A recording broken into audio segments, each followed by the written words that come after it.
1,00,000 ഉടായിപ്പ്. എത്ര എത്ര മനോഹരമായിട്ടാണ് മലയാളിയിലെ യുവത്വത്തെ പറ്റിക്കുന്നത്. ആട്, തേക്ക്, മാഞ്ചിയം, പിന്നെ അതുപോലെ തന്നെ ലോൺ കൊടുക്കൽ, പകിട, ഇങ്ങനെ ഒരുപാട് തരികിടകൾ കണ്ടിട്ടുണ്ട്. ഇതിലെല്ലാം മലയാളി കൊണ്ട് തലവെച്ചിട്ടുമുണ്ട്. ആട് ബിസിനസ്സിൽ കൊണ്ട് തലവെച്ചു, മുല്ലപ്പൂ കൃഷി എന്ന് പറഞ്ഞ് കുറച്ച് ആളുകളെ പറ്റിച്ചു, തേക്കെന്ന് പറഞ്ഞ് കുറച്ച് ആളുകളെ പറ്റിച്ചു, മാഞ്ചിയോ എന്ന് പറഞ്ഞ് കുറച്ച് ആളുകളെ പറ്റിച്ചു.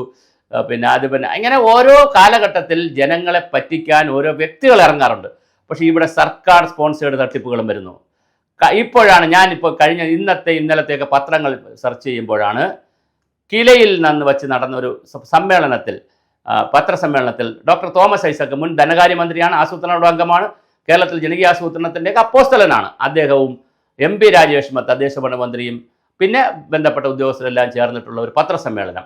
അതിൽ പറഞ്ഞിരിക്കുന്നു, വിജ്ഞാന കേരളം പദ്ധതിയിൽ ഉൾപ്പെടുത്തി 1,00,000 പേർക്ക് തൊഴിൽ കൊടുക്കും. അത് 2 മാസം കൊണ്ടാണ്.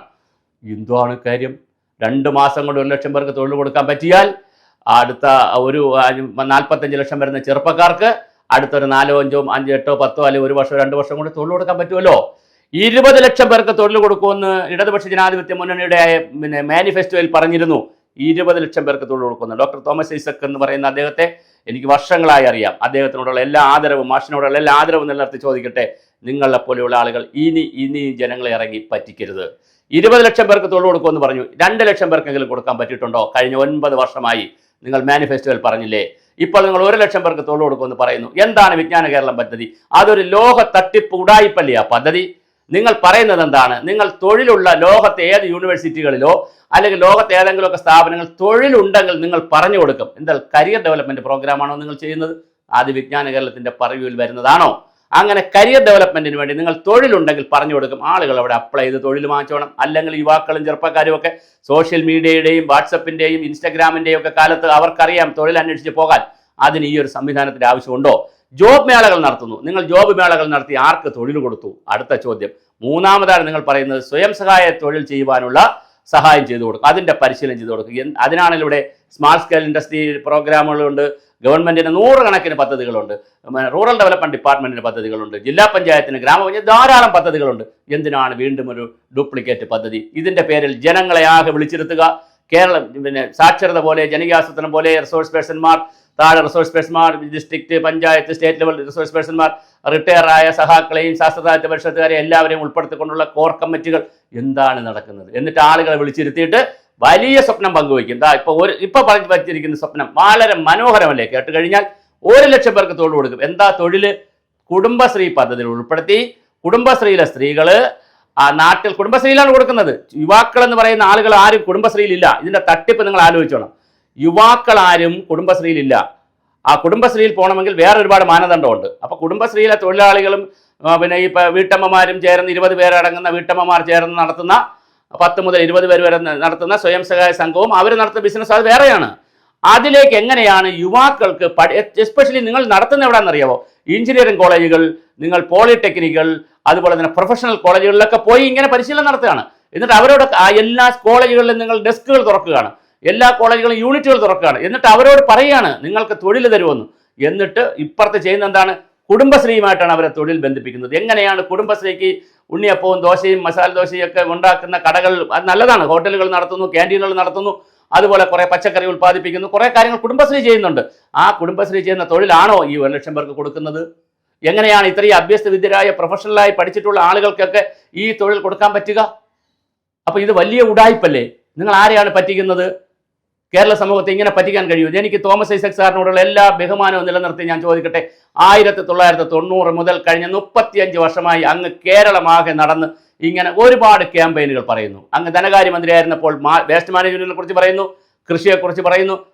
എവിടെയെങ്കിലും ഒരു പഞ്ചായത്തിൽ അങ്ങ് മാരാരിക്കുളത്ത് MLA ആയിരുന്നപ്പോൾ കുറേ കാര്യങ്ങൾ ചെയ്തു. എന്താണ് ഇന്ന് അതിന്റെ സസ്റ്റൈനബിലിറ്റി അങ്ങ് വിലയിരുത്തിയിട്ടുണ്ടോ? കേരളത്തിൽ തുടങ്ങി വെച്ച ലേബർ ബാങ്ക്, കുന്നത്തുകാർ ലേബർ ബാങ്ക് ഉൾപ്പെടെ കേരളത്തിൽ തുടങ്ങി വെച്ച ഏതെങ്കിലും പരിപാടി, എവിടെയെല്ലാം പരിപാടികൾ അങ്ങ് പോയി ഉദ്ഘാടനം ചെയ്തു? എത്ര പ്രോഗ്രാം നടത്തി കേരളത്തിൽ? ഒരു റീവിസിറ്റ് നടത്താൻ തയ്യാറുണ്ടോ? ഒരിക്കൽ കൂടെ അവിടെ പോയി നോക്കാവോ? കല്യാശ്ശേരിയിൽ ലോകത്തെ കിട്ടാവുന്ന എല്ലാ പ്രൊഫഷണലുകളിലും വന്ന്, എല്ലാ സാങ്കേതിക വിദഗ്ധരും വന്ന് കല്യാശ്ശേരി പോയി, കണ്ണൂർ ജില്ലയിലെ കല്യാശ്ശേരിയിൽ പോയി. മാത്രമല്ല അവിടെ എല്ലാ പഞ്ചായത്ത് മെമ്പർമാരും CPM ആണ്. അങ്ങനെയുള്ള ഒരു പഞ്ചായത്തിൽ പോയി കല്യാശ്ശേരി മാതൃക എന്ന് പറഞ്ഞ് കേരളം മുഴുക്ക കൊട്ടിഘോഷിച്ചു. അതൊന്ന് റീവിസിറ്റ് ചെയ്യാവോ? അവിടെ നടത്തിയ പഞ്ചായത്ത് മാപ്പ് പോലും അവിടെ ഇല്ല, ആ പഞ്ചായത്തിലില്ല. ഞാൻ ആധികാരികമായിട്ടാണ് സംസാരിക്കുന്നത്. നമുക്ക് റീവിസിറ്റ് ചെയ്യാമോ? കേരളത്തിലെ പഞ്ചായത്തുകളെ ജനങ്ങളെ ഇളക്കി, ചുമ്മാ ദോശയ്ക്ക് ഇളക്കും പോലെ, മസാല അല്ലെങ്കിൽ ബിരിയാണി ഇളക്കും പോലെ ജനങ്ങളെ ഇളക്കി മോഹന വാഗ്ദാനങ്ങൾ കൊടുത്ത്, സ്വപ്നങ്ങൾ കൊടുക്കുന്ന ഇതാണ് ലഹരി. ഇത് പോകുന്നവർക്ക് സന്തോഷം, കാരണം നല്ല ഭക്ഷണം കിട്ടും, പിന്നെ ഒരു TA കിട്ടും, DA കിട്ടും, ഫാക്കൽറ്റി ഫീസ് കിട്ടും, ഒരു പവർ പോയിന്റ് പ്രസന്റേഷൻ ഉണ്ട്. വരുന്നവർക്കും സന്തോഷം, ഇരിക്കുന്നവർക്ക് സന്തോഷം, ക്ലാസ് എടുക്കുന്നവർക്ക് സന്തോഷം. അങ്ങനെ കുറച്ച് പേരുടെ ലഹരിയാണിത്. അല്ലാതെ കേരളത്തിൽ കൃത്യമായി കഴിഞ്ഞ 9 വർഷക്കാലമായും ഡോക്ടർ തോമസ് ഐസക് ധനകാര്യമന്ത്രിയായിരുന്ന 10 വർഷക്കാലമായും 1957 മുതൽ ഇതുവരെ എടുത്തിട്ടുള്ള കണക്കുകൾ പരിശോധിച്ചാൽ ഇടതുപക്ഷ ജനാധിപത്യ മുന്നണി എന്ന് പറയുന്ന മുന്നണി തന്നെ സംവിധാനത്തിൽ എത്ര പേർക്ക് തൊഴിൽ കൊടുക്കാൻ പറ്റി? PSC അല്ലാതെ, PSC കൊടുത്തോട്ടെ, അത് വേറെ കഥയാണ്. PSC അല്ലാതെ എത്ര പേർക്ക് തൊഴിൽ കൊടുക്കാൻ പറ്റി? ഇത് ഉഡായിപ്പാണ്. ഈ തട്ടിപ്പ് കേരളത്തിലെ ജനങ്ങൾ തിരിച്ചറിയണം. ഒരു കാര്യം കൂടെ പറഞ്ഞുകൊണ്ട് ഞാൻ അവസാനിപ്പിക്കാം. ജ്ഞാനസമൂഹം ഉണ്ടാക്കാനാണ് KDISC ഉണ്ടാക്കി വിജ്ഞാന കേരള പദ്ധതി വന്നത്. എന്താ ജ്ഞാനസമൂഹം? ആളുകൾക്ക് തൊഴിൽ കൊടുക്കലാണോ? അല്ലല്ലോ. അതിനാണല്ലോ ഇവിടെ മറ്റ് സംവിധാനങ്ങളുള്ളത്. എംപ്ലോയ്മെന്റ് എക്സ്ചേഞ്ച് നിങ്ങൾ അപ്പോയിൻമെന്റ് നടത്തുമോ? നടത്തില്ല. നിങ്ങൾ PSC വഴി അപ്പോയിൻമെന്റ് നടത്തില്ല. 600ഓളം PHCകളിലാണ് പോസ്റ്റുകൾ ഒഴിഞ്ഞു കിടക്കുന്നത്. വീണ ജോർജിനെതിരെയുള്ള അടുത്ത ആരോപണം വന്നിട്ടുണ്ട്. 600ഓളം PHCകളിലാണ്. നിങ്ങൾ അപ്പോയിൻമെന്റ് നടത്തുമോ? അതൊന്നും ചെയ്യുന്നില്ല. അതൊന്നും ചെയ്യാതെ വിജ്ഞാന കേരളം എന്ന് പറഞ്ഞാൽ ജ്ഞാനസമൂഹം ഉണ്ടാക്കണമെന്നാണ് പറയുന്നത്. ജ്ഞാനസമൂഹം എന്ന് പറഞ്ഞാൽ ഇതാണോ? ഇവിടെ അന്ധവിശ്വാസത്തിന്റെയും അനാചാരത്തിന്റെയും മതത്തിന്റെയും വർഗത്തിന്റെയും വർഗീയതയുടെയും പേരിൽ ജനങ്ങൾ തമ്മിലടിച്ച് നിൽക്കുകയാണ്, മതത്തിന്റെ പേരിൽ നിൽക്കുകയാണ്. അപ്പോൾ ഒരു ജ്ഞാനസമൂഹം എന്ന് പറഞ്ഞാൽ എന്താണ് ഉദ്ദേശിക്കുന്നത്? സമൂഹത്തിന് ജ്ഞാനം കൊടുക്കുന്ന സമൂഹമാണോ? നോളജ് ഹബ് ഉണ്ടാക്കലാണോ? നോളജ് കൊടുക്കലാണോ ഈ പദ്ധതിയുടെ ലക്ഷ്യം? ലക്ഷ്യത്തിൽ എഴുതി വെച്ചിരിക്കുന്ന അങ്ങനെയൊക്കെയാണ്. അവസാനം വന്ന് ആളെ വിളിച്ചു കൂട്ടി തട്ടിപ്പും ഉടായിപ്പും പരിപാടികളായിട്ട് അത് മാറിയിട്ടുണ്ട്. വിളിച്ചാൽ ആൾ വരും. ഇപ്പം നിങ്ങൾ സ്വാഭാവികമായിട്ട് ശാസ്ത്ര സാഹിത്യ പരിഷത്തും CPM-ഉം ഭരണത്തിലിരിക്കുന്നവരും വിളിച്ചാൽ ജനങ്ങൾ വരും. അത് കോളേജുകളിലേക്ക് കത്തയച്ചാൽ അവർ തീർച്ചയായിട്ടും വരും. തോമസ് ഐസക്കിനെ പോലെ ഒരാൾ വരുന്നു നോട്ടാൽ തീർച്ചയായിട്ടും അവർ വന്നിരിക്കും. ഇപ്പോൾ 2500 പേരാണ് കിലയിൽ വന്നിരുന്നത്. എല്ലാ പഞ്ചായത്ത് സെക്രട്ടറിമാർ, പഞ്ചായത്ത് പ്രസിഡന്റുമാർ, അപ്പോൾ തന്നെ 12,000 പിന്നെ റിസോഴ്സ് പേഴ്സൺ അവർ വരും. 3 ദിവസം ഇരിക്കും. മന്ത്രി 3 ദിവസം ഇരുന്നു. വളരെ ഭയങ്കര പരിപാടിയാണ്. കേട്ടാൽ വലിയ ആഘോഷമാണ്, ആറാട്ടാണ്. What is the net result? നിങ്ങൾ റീവിസിറ്റ് ചെയ്യണം. കേരളത്തിൻ്റെ തൊഴിൽ മേഖലയിൽ തൊഴിൽ കൊടുത്തതും, പരിസ്ഥിതി മേഖലയിൽ, ആസൂത്രണ മേഖലയിൽ, മാലിന്യ സംസ്കരണ മേഖലയിൽ, ഓരോ മേഖലയിലും നിങ്ങൾ റീവിസിറ്റ് ചെയ്യണം. ദയവായി റീവിസിറ്റ് ചെയ്യണം. ഓരോ പഠന കോൺഗ്രസ് ഇവിടെ നടക്കുമല്ലോ. അടുത്ത പഠന കോൺഗ്രസ് നടത്തേണ്ടത് ഭാവിയെക്കുറിച്ച് പിന്നെ നമുക്ക് സംസാരിക്കാം. നടന്ന പദ്ധതികളുടെ റീവിസിറ്റ് നടത്താൻ തയ്യാറുണ്ടോ? റീവിസിറ്റ് നടത്തിയാൽ പലതും വട്ടപൂജ്യമായിരിക്കുമെന്ന് വളരെ സ്നേഹത്തോടെ ആദരവോടെ ഡോക്ടർ തോമസ് ഐസക്കിനോട് പറയട്ടെ. അങ്ങ് റീവിസിറ്റ് ചെയ്യാൻ തയ്യാറുണ്ടോ? കേരളത്തെ തുറന്ന സംവാദം നടത്താൻ തയ്യാറുണ്ടെങ്കിൽ ഞാനും വരാൻ തയ്യാറാണ്. നമുക്കൊരു വേദി ഒരുക്കാമോ? തുറന്ന സംവാദം നടത്താം. കേരള മാതൃകയുടെ പൊള്ളത്തരങ്ങൾ, കേരള ജനങ്ങളെ പറ്റിക്കുന്നത് ഇപ്പൊ പറ്റിച്ച് സ്ത്രീകളെയും കുട്ടികളെയും ഭാവിക്കുള്ളവരെയൊക്കെ പറ്റിച്ച് ഇപ്പോൾ അവസാനം എത്തി നിൽക്കുന്നത് യുവാക്കളെ, അഭ്യസ്തവിദ്യരായ യുവാക്കളെയാണ് പറ്റിക്കാൻ തീരുമാനിച്ചിരിക്കുന്നത്. ഇത് കാലത്തിൻ്റെ ഒരു ഗതികേടാണ്. 1 ലക്ഷമല്ല, ഇത് കോടി ഉടായ്പായിട്ട് വളർന്നാലും ഒരു അത്ഭുതവുമില്ല.